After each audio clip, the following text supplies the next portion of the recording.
Салом алайкум, ҳамватанони азиз. Дар шаҳри Абудаби, Амурати Муттаҳидаи Араб ҳастем.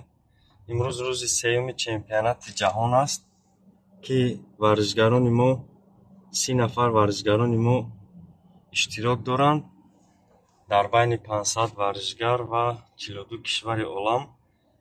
Боиси хурсандӣ аст, ки дар рӯзи аввал варзишгарони 12-13 солаи мо соҳиби 7 медал шуданд, 3 тилло, 3 биринҷӣ ва 1 нуқра. Дар рӯзи дуюм бошад 8 медал ба даст оварданд варзишгарони ғаюри мо, 3 медали тилло, 3 нуқра ва 1 биринҷӣ. Дар ин рӯзи сеюм варзишгарони 15-16 сола ба майдон мебароянд. Барояшон бурдбориҳо хоҳонем. Бигзор ки ин рӯз 10 медал шавад ва пас фардо низ варзишгарони 17 сола баромад доранд. воқеан варзишгарони мо хеле бо як маҳорати хуб ба майдон баромаданд.